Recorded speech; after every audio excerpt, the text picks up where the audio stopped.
지금 이 순간에도 여러분의 뇌 속에서는 보이지 않는 쓰레기가 쌓이고 있습니다. 이건 과장이 아닙니다. 수많은 연구가 증명했죠. 그런데 더 무서운 건 우리가 매일 밤 무의식 중에 취하는 그 자세 하나 때문에 이 쓰레기가 10배 더 빨리 쌓인다는 사실입니다. 우리 뇌는 밤새 스스로를 청소합니다. 뇌척 수액이라는 특별한 액체가 뇌 구석구석을 돌면서 하루 종일 쌓인 노폐물을 씻어내죠. 마치 밤사이 청소부가 와서 쓰레기를 치우는 것처럼요. 그런데 이 청소가 제대로 이루어지려면 자세가 중요합니다. 잘못된 자세로 자면 이 청소 시스템이 제 기능을 못하게 되는 겁니다. 생각해 보세요. 배수구가 막힌 싱크대를 상상해 보시면 이해가 쉬워요. 물은 계속 흐르는데 배출구가 막혀 있으면 더러운 물이 그대로 고여 있잖아요. 우리 뇌도 마찬가지입니다. 노폐물은 계속 생기는데 배출이 안 되면 뇌 속에 독성 물질이 쌓이는 거예요. 저는 30년간 뇌노화를 연구해온 이도현 박사입니다. 수천 명의 뇌 데이터를 분석하면서 확인한 사실이 있습니다. 대부분의 분들이 나이가 들어 기억력이 떨어진다고 생각하지만 실제로는 수면 자세가 뇌를 막고 있었다는 것입니다. 혹시 정자세가 가장 건강한 자세라고 아직도 믿고 계신가요? 지금도 천장을 보고 똑바로 주무시나요? 그렇다면 오늘이 여러분의 인생을 바꾸는 날이 될 겁니다. 매일 밤 7시간씩 1년이면 2500시간 이상을 잘못된 자세로 보내고 계신 거예요. 그 시간 동안 뇌 속에는 베타아밀로이드라는 독성 단백질이 조금씩 쌓여갑니다. 이게 바로 치매를 부르는 주범이죠. 처음엔 아무 증상이 없어요. 조용히 천천히 쌓이다가 어느 순간 갑자기 증상이 나타나기 시작합니다. 그래서 더 무섭습니다. 증상이 나타났을 때는 이미 많이 진행된 상태일 수 있거든요.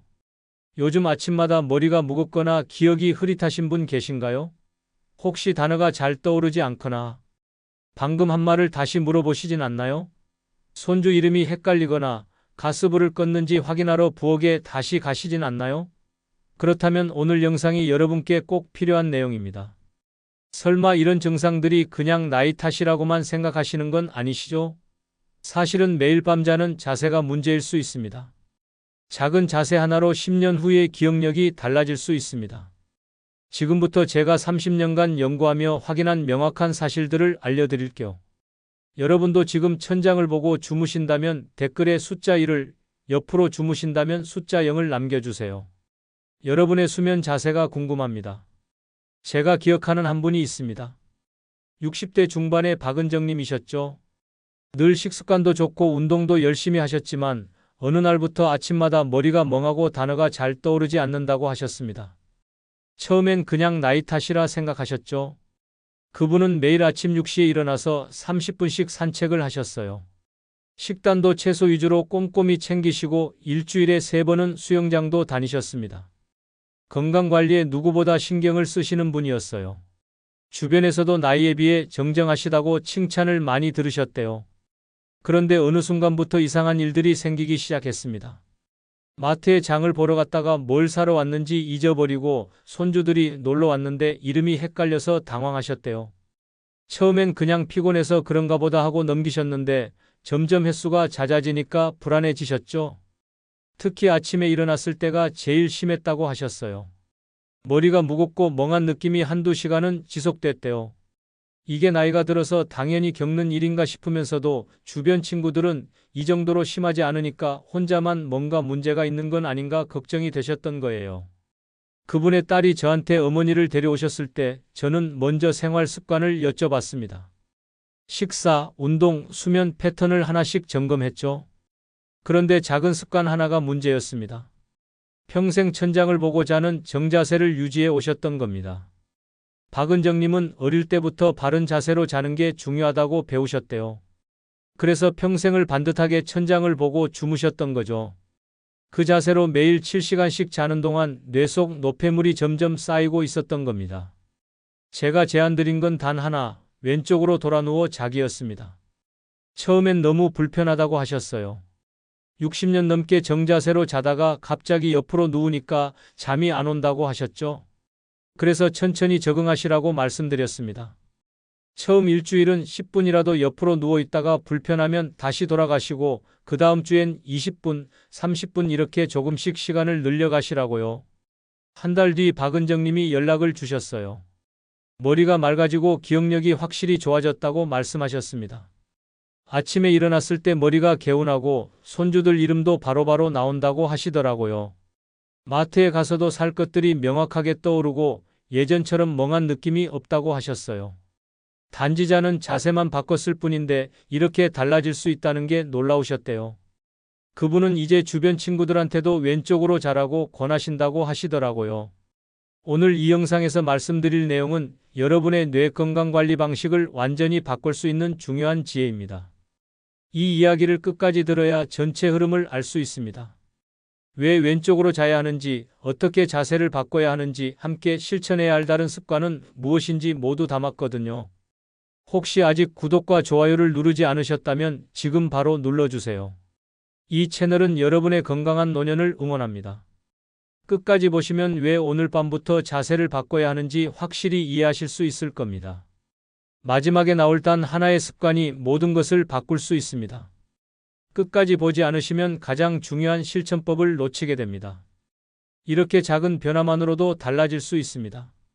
그래서 이제는 수면 자세와 치매의 연결고리를 하나씩 짚어보겠습니다. 우리 대부분이 당연하게 생각하는 잠자는 자세가 있습니다. 바로 천장을 보고 누워 자는 정자세죠. 어릴 때부터 바른 자세라고 배워왔고 허리 건강에도 좋다고 들어왔습니다. 군대에서도 이렇게 자라고 배우셨을 거고 학교 복권 시간에도 정자세가 좋다고 배우셨을 겁니다. 그런데 뇌 건강 측면에서 보면 이야기가 완전히 달라집니다. 천장을 보고 누우면 뇌척수액의 흐름이 수평으로 정체되어 노폐물 배출이 어렵습니다. 우리 뇌는 밤사이 글림프계라는 청소 시스템을 작동시키는데 이 시스템이 효율적으로 작동하려면 중력의 도움이 필요해요. 중력이 노폐물을 아래쪽으로 끌어당겨서 배출을 도와주거든요. 미국 로체스터 대학에서 진행한 연구를 보면 정자세로 수면을 취할 때 뇌 청소 효율이 25% 이상 떨어졌다고 보고됐습니다. 4분의 1이 줄어든다는 건 엄청난 차이예요. 매일 밤 청소가 제대로 안 되면 1년이면 얼마나 많은 쓰레기가 쌓이겠어요. 제가 만난 분 중에 70세 조미라님이라는 분이 계셨습니다. 20년간 정자세로 주무시다가 기억력 저하를 느끼셨고 자세를 교정한 후 뚜렷이 개선되었다고 하셨어요. 그분은 평소에도 바른 자세를 유지하는 걸 중요하게 여기셔서 잠잘 때도 반듯하게 누워야 한다고 믿으셨대요. 혹시 허리가 불편해서 옆으로 돌아 누우려고 해도 바로 다시 정자세로 돌아가곤 하셨다고 해요. 만약 정자세로 주무시는 분이라면 긴 쿠션을 이용해 옆으로 누운 자세를 유지해 보세요. 앉기 좋은 긴 베개나 쿠션을 구매하셔서 앉고 주무시면 자세가 고정돼요.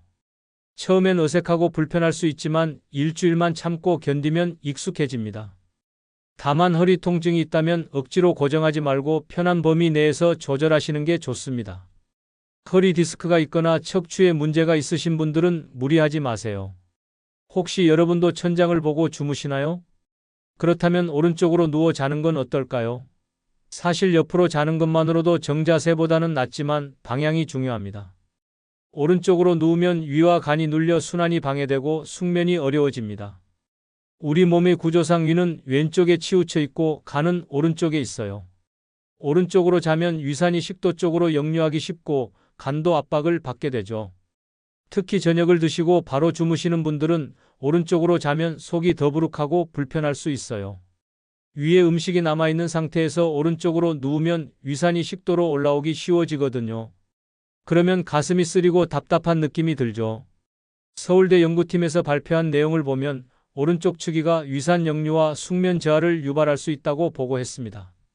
실제로 68세 정미숙님은 오른쪽으로 자는 습관을 바꾼 뒤 아침 두통이 사라졌다고 하셨어요. 그분은 매일 아침 머리가 무겁고 뒷골이 당기는 느낌이 있었는데 왼쪽으로 자기 시작하면서 그 증상이 완전히 없어졌대요. 두통약도 안 먹게 되셨다고 하시더라고요. 왼쪽으로 누워 잠드는 습관을 천천히 들여보세요.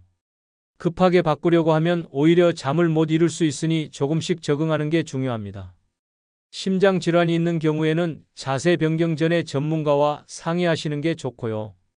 심부전이나 부정맥 같은 심장 문제가 있으신 분들은 왼쪽으로 자는 게 불편할 수 있거든요. 여러분은 지금 어느 쪽으로 주무시나요? 또 하나 조심해야 할 자세가 있습니다.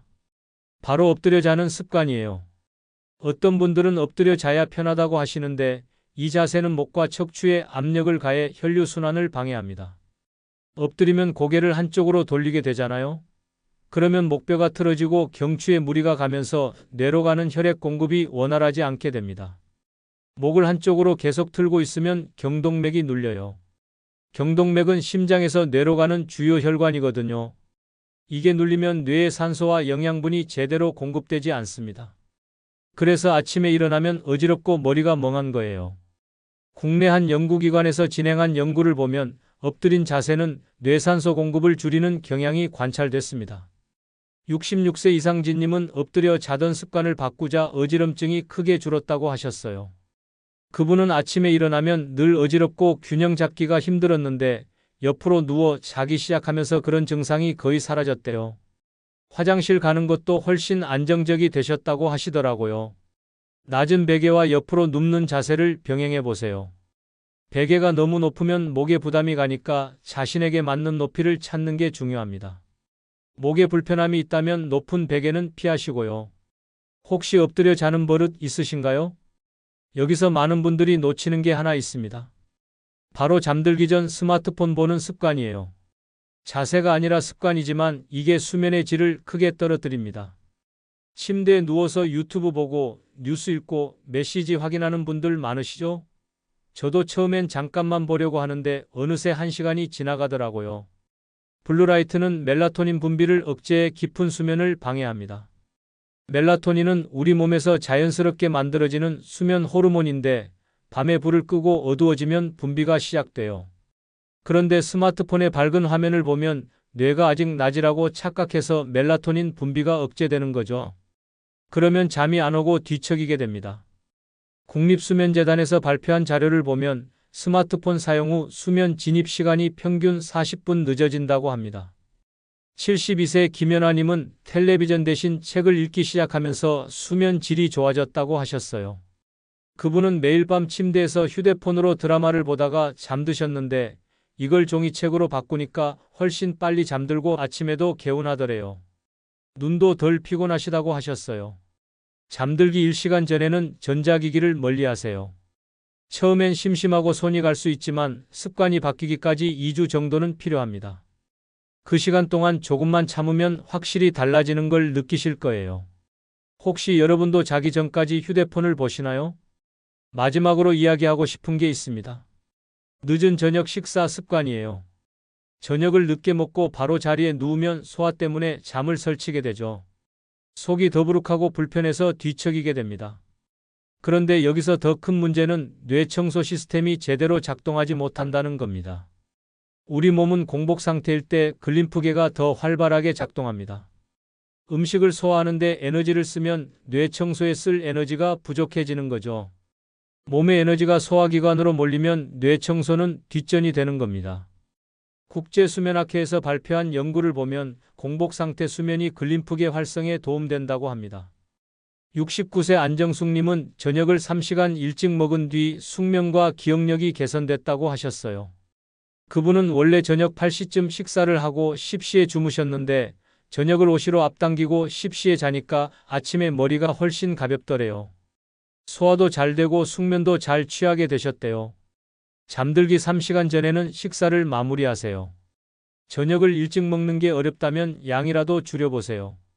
저혈당 위험이 있는 분은 가벼운 간식을 두시고요. 여러분은 몇 시에 저녁을 드시나요? 이제 이렇게 위험한 습관들을 알았으니 다음에서는 뇌를 깨끗하게 지켜주는 실천법을 알려드리겠습니다. 지금까지 피해야 할 습관들을 말씀드렸다면 이제는 적극적으로 실천해야 할 방법들을 알려드릴게요. 가장 중요한 건 역시 왼쪽으로 눕는 자세입니다. 왼쪽 측위는 뇌척수액의 흐름을 원활하게 하고 간의 순환을 돕습니다. 우리 몸은 중력의 영향을 받아요.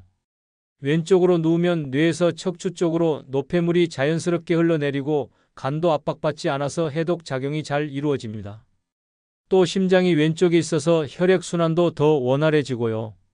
몸의 구조가 왼쪽으로 눕는 걸 선호하게 만들어져 있는 거죠. 어깨 통증이 있는 경우엔 팔 아래 쿠션을 두어 압력을 줄이세요. 옆으로 누우면 아래쪽 어깨에 체중이 실리면서 아플 수 있거든요. 특히 오십견이나 어깨 관절에 문제가 있으신 분들은 더 신경 쓰셔야 해요.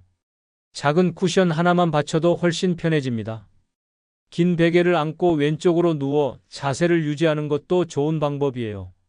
앉기 베개라고 해서 임산부들이 많이 쓰는데 시니어 분들한테도 아주 좋습니다. 다리 사이에도 끼울 수 있어서 허리 부담도 줄어들어. 오늘 밤 왼쪽으로 누워 주무실 준비 되셨나요? 그리고 잠들기 전에 먹는 음식도 신경 써야 합니다. 타트 체리, 호두, 따뜻한 우유는 멜라토닌 분비를 돕는 대표적인 숙면 음식이에요. 타트 체리는 천연 멜라토닌이 풍부하고 호두에는 수면을 돕는 오메가3 지방산이 들어 있습니다. 따뜻한 우유는 트립토판이라는 아미노산이 있어서 긴장을 풀어주죠. 다만 과량 섭취는 피하셔야 해요. 타트 체리 주스라면 작은 컵 한 잔 정도, 호두는 5알에서 7알 정도가 적당합니다. 너무 많이 먹으면 오히려 속이 불편할 수 있어요. 잠들기 30분 전에 타트 체리 주스 한 잔을 드셔보세요. 매일 꾸준히 마시면 수면의 질이 확실히 좋아지는 걸 느끼실 거예요. 여러분은 잠들기 전 어떤 음식을 드시나요? 수면 환경도 무척 중요합니다. 조용한 침실 환경을 만드는 것만으로도 숙면에 큰 도움이 됩니다. 빛과 소음을 최소화하면 숙면 단계 진입이 빨라지거든요. 우리 뇌는 빛에 민감해서 조금만 밝아도 깊은 잠에 들기 어려워요. 가로등 불빛이나 전자기기의 작은 불빛도 영향을 줄 수 있습니다. 수면제에 의존하지 마세요. 약으로 자는 건 자연스러운 수면이 아니에요. 처음엔 환경을 바꾸는 게 번거롭고 효과가 바로 안 보일 수 있지만 장기적으로는 훨씬 건강합니다. 침실 조명을 따뜻한 색으로 바꾸고 커튼을 닫아보세요. 암막 커튼을 설치하면 더욱 좋고요. 작은 변화지만 효과는 확실합니다. 여러분의 침실은 지금 얼마나 어둡나요? 일정한 수면 시간을 유지하는 것도 뇌 건강에 도움이 됩니다. 매일 같은 시간에 자고 일어나면 생체 리듬이 안정되거든요. 우리 몸은 규칙적인 패턴을 좋아해요. 매일 비슷한 시간에 잠들고 일어나면 몸이 그 시간을 기억해서 자동으로 졸음이 오고 자연스럽게 눈이 떠집니다. 주말에 과도한 늦잠은 피하세요. 평일에 못 잔 잠을 주말에 몰아서 자려는 분들이 많은데 이게 오히려 생체 리듬을 깨뜨립니다. 하루 7시간 이상 일정한 패턴을 유지하세요. 처음엔 힘들어도 2주만 지나면 몸이 적응합니다. 여러분은 매일 같은 시간에 주무시나요? 마지막으로 잠들기 전 가벼운 스트레칭을 추천드립니다. 10분 정도만 스트레칭을 해도 혈류를 촉진해 숙면을 돕습니다. 하루 종일 긴장했던 근육을 풀어주면 몸이 이완되면서 자연스럽게 잠이 와요. 특히 목과 어깨 근육을 풀어주면 머리로 가는 혈류가 좋아져서 숙면에 도움이 됩니다. 격한 운동은 오히려 각성 상태를 만드니까 절대 피하세요. 땀 흘리는 운동이 아니라 부드럽게 몸을 푸는 정도면 충분합니다. 목, 어깨, 허리를 가볍게 풀어주세요. 목을 천천히 좌우로 돌리고 어깨를 위아래로 움직이고 허리를 살짝 비틀어주는 정도면 됩니다. 욕심내서 과하게 하지 마시고요. 오늘 밤엔 어떤 스트레칭으로 몸을 풀어보실까요? 이제 오늘 내용을 정리하며 실천 방향을 구체적으로 마무리하겠습니다. 오늘 함께 본 내용 한 문장으로 요약하면 이겁니다. 어떤 자세로 자느냐가 10년 후 내 기억력을 결정한다는 거예요. 잘못된 상식은 정자세가 바른 자세라는 믿음이었고, 올바른 지식은 왼쪽 축이가 뇌를 청소하는 자세라는 겁니다. 똑바로 자면 노폐물이 쌓이고 왼쪽으로 자면 뇌가 스스로 청소합니다. 이렇게 간단한 차이가 결국 10년 뒤 여러분의 기억력을 결정하게 되는 거죠. 계속 잘못된 자세로 자면 어떻게 될까요? 베타아밀로이드라는 독성 단백질이 뇌 속에 쌓입니다. 이게 쌓이면 신경세포가 손상되고 기억력이 떨어지기 시작해요. 단어가 잘 떠오르지 않고 방금 한 말을 다시 물어보고 약속을 잊어버리는 일이 잦아집니다. 더 진행되면 길을 잃거나 가족 얼굴을 못 알아보는 일까지 생길 수 있어요. 이게 치매로 가는 과정입니다. 반대로 오늘부터 왼쪽으로 자고 숙면 습관을 들이면 어떻게 될까요? 매일 밤 뇌가 깨끗하게 청소됩니다. 아침마다 맑은 정신으로 깨어날 수 있어요. 머리가 가볍고 생각이 또렷해집니다. 이름도 바로 떠오르고 기억력도 좋아집니다. 장기적으로는 치매 위험을 크게 낮출 수 있고요. 이게 바로 예방의 힘입니다. 오늘 당장 실천할 수 있는 단 하나의 제안 드리겠습니다. 오늘 밤 긴 쿠션을 안고 왼쪽으로 돌아 누워 주무세요. 처음엔 불편하겠지만 일주일만 실천해 보세요. 여러분의 머리가 달라집니다. 왼쪽으로 눕는 게 어색하다면 쿠션을 등 뒤에 대고 시작하세요. 뒤로 넘어가는 걸 막아주니까 자세를 유지하기 쉬워요. 익숙해지면 쿠션 없이도 자연스럽게 왼쪽으로 잘 수 있게 됩니다. 억지로 하지 마시고 편안하게 적응하세요. 그리고 스마트폰은 침실 밖에 두세요. 손이 닿지 않는 곳에 두면 자기 전에 보는 습관을 끊기가 훨씬 쉬워집니다. 대신 종이책을 읽거나 가벼운 스트레칭을 해보세요. 저녁은 가능하면 일찍 드시고 잠들기 30분 전에는 타트 체리 주스 한 잔을 마셔보세요. 침실은 최대한 어둡게 만들고 매일 같은 시간에 잠자리에 드는 습관을 들이세요. 이 모든 게 처음엔 번거롭게 느껴질 수 있지만 일주일만 지나면 몸이 적응하면서 자연스러워집니다. 한 달 뒤엔 예전으로 돌아가고 싶지 않을 거예요. 다음 영상에서는 뇌를 더 깨끗하게 지켜주는 음식과 혈류를 개선하는 운동법을 자세히 알려드리겠습니다. 뇌 건강에 좋은 음식은 생각보다 많고 집에서도 쉽게 할 수 있는 운동들이 있어요. 오메가3가 풍부한 음식부터 시작해서 뇌 혈류를 늘리는 간단한 동작까지 실생활에 바로 적용할 수 있는 내용들로 준비하겠습니다. 오늘 내용이 도움이 되셨다면 구독과 좋아요로 응원해 주시고 가족 중 기억력 걱정이 있으신 분께 꼭 공유해 주세요. 특히 부모님이나 나이 드신 분들께 이 영상을 보여드리면 큰 도움이 될 거예요. 작은 습관 하나가 10년 후를 바꿀 수 있다는 걸 알려드리는 거니까요. 여러분은 오늘부터 어떤 자세로 주무실 건가요? 댓글로 다짐을 남겨주시면 제가 응원하겠습니다. 왼쪽으로 자겠다, 스마트폰을 멀리하겠다, 저녁을 일찍 먹겠다, 어떤 다짐이든 좋습니다. 함께 건강한 뇌를 지켜나가요.